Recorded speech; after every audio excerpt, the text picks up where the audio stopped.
Trading psychology বা psychology of ট্রেডিংয়ের আরও একটি ভিডিওতে আমি সুররঞ্জন গঙ্গোপাধ্যায় আপনাদের সবাইকে স্বাগত জানাচ্ছি। চলুন ভিডিওটা শুরু করি। দেখুন, এমন কোনো ট্রেডার আপনি গোটা বিশ্ব জুড়ে খুঁজে পাবেন না যিনি লস করেননি। লস কিন্তু আপনাকে করতেই হবে, কারণ আপনি বেশিরভাগ জনই না শিখেই মার্কেটে অংশগ্রহণ করেন। যারা না শিখে মার্কেটে অংশগ্রহণ করেছেন তাদেরকে লস করতে হবে, যারা প্রচুর শিখে মার্কেটে এসেছেন তাদেরকেও লস করতে হবে। তাহলে দুজনেই যদি লস করতে আসে তাহলে লাভ করে কে? কারণ যিনি শিখে এসেছেন তিনি কম লস করবেন এবং দ্রুত লাভে ফিরতে পারবেন, কিন্তু যিনি শিখে আসেননি তিনি কিন্তু নিজেকে কন্ট্রোল করতে পারবেন না। পার্থক্য এটা। কিন্তু যাই হোক, পার্থক্যের কথা আমি আজকে বলতে আসিনি। আজকে আমি বলতে এসেছি আপনাদেরকে যে দেখুন, একটা ট্রেডে তো আমার লস হয়ে গেল, কিন্তু এই লসটাকে আপনি কি ফেলিওর মানতে পারেন? লস হওয়া, আপনার ট্রেড আপনি যেদিকে ভাবছিলেন সেই দিকে গেল না, আপনি লুজ করলেন ট্রেডটাকে, সেটা কি পুরোপুরিভাবে ফেলিওর? এই প্রশ্নের উত্তরটা দেওয়ার জন্য আজকে আমি এসেছি।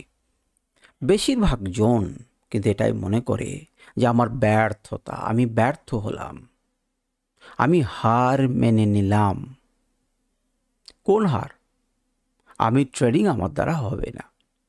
আপনাকে যখন মার্কেট যদি গালে থাপ্পড় দিয়ে বুঝিয়ে দেয় যে আপনি হেরে গেলেন, আপনার যে মতামত ছিল, আপনার যে ভিউ ছিল সেটা ভুল, আপনাকে মেনে নিতে হবে। আপনি মেনে নিলেন, কিন্তু এটা কিন্তু আপনার ফেলিওর নয়। অনেকেই কিন্তু এটাকে ফেলিওর মনে করেন এবং ফেলিওর মনে করার পর মার্কেটকে ধীরে ধীরে ধীরে ধীরে ছাড়তে বাধ্য হন। আমার বক্তব্য হচ্ছে যে এই যে হারটা আপনি হারলেন, এটাকে ফেলিওরে পরিণত করবেন না। মানেটা বুঝতে পারছেন না? হারলাম আবার ফেলিওর, কি ব্যাপার?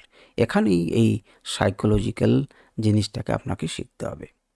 সেটি আপনার ফেলিওর হবে তখন যখন আপনি সেখান থেকে কিছু শিখবেন না বা শিখতে অস্বীকার করবেন। বারবার বলছি, আপনাকে মার্কেটে শিখতেই হবে। এই শেখা মানে কিন্তু আমার কাছে এসে শিখবেন বা আরেকজনের কাছে গিয়ে শিখবেন, সে শেখার কথা আমি বলছি না। সেটা তো শিখতে পারলে খুবই ভালো কথা। যাকে আপনার ভালো লাগে তার কাছ থেকে আপনি শিখছেন, ট্রেডিংটা আপনাকে হাতে ধরে শিখিয়ে দেবে, সেটা আলাদা জিনিস। কিন্তু যদি হাতে ধরে না শিখতে চান তাহলে মার্কেটকে ফিস দিতে হবে আপনাকে।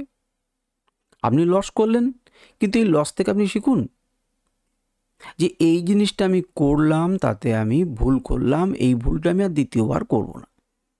কাগজে লিখে রাখুন। আপনাকে এই শিক্ষাটাতে নিতে হবে, হয় আপনি অন্য কাউকে ফিস দেবেন, কিংবা তার থেকে বহুগুণ ফিস আপনি মার্কেটকে দেবেন। যাই করবেন করুন, আপনি নিজে শিখুন, কোনো অসুবিধা নেই। কিন্তু আপনি যখন শিখবেন তখন শেখার চেষ্টাটা করুন। আপনি তো শেখার চেষ্টা করছেন না, আপনি তো প্রফিটটাকে দেখছেন যে আমার 10 টাকা লস হয়ে গেল। 10 টাকা কেন লস হলো? ওখান থেকে শিখুন। যদি আপনি না শেখেন তাহলে এটা হচ্ছে আপনার ফেলিওর। তাহলে ততক্ষণ পর্যন্ত একটা ট্রেডকে হেরে গেলে আমরা ফেলিওর বলতে পারি না যতক্ষণ আমি সেখান থেকে কিছু শিখব।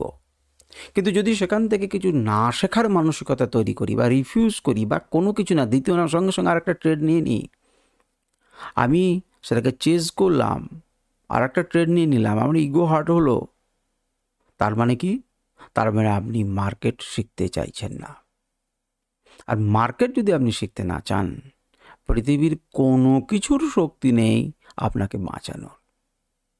আপনি আজ নয় কাল ধীরে ধীরে ধীরে ধীরে মার্কেট থেকে চলে যেতে বাধ্য হবেন।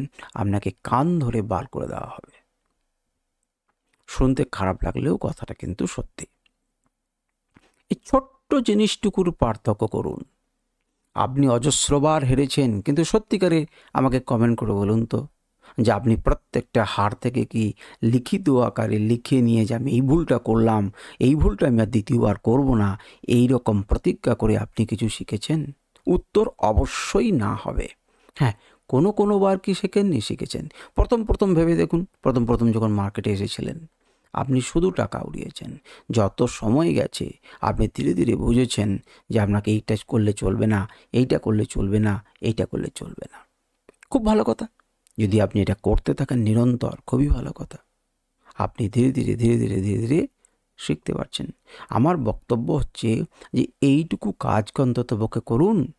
একটা ট্রেড ততক্ষণ পর্যন্ত ফেলিওরে পরিণত হয় না যতক্ষণ পর্যন্ত আপনি রিফিউজ করেন যে আমি এখান থেকে কিচ্ছু শিখব না। এটি করবেন না। আপনি কিছু শিখুন। আপনার হার হয়েছে তো কী হয়েছে, হার থেকে শিক্ষা নিন, সেটাকে রিপিট না করার চেষ্টা করুন। একবারই যে পেরে যাবেন তা না, বারবারই লাগবে, কিন্তু সেটাকে রিপিট না করার চেষ্টা করুন। দেখবেন আপনি একটা একটা করে শিক্ষা নিতে থাকবেন এবং মার্কেট নিজে হাতে করে আপনাকে কেমনভাবে ট্রেড করতে হয় তা শিখিয়ে দেবে।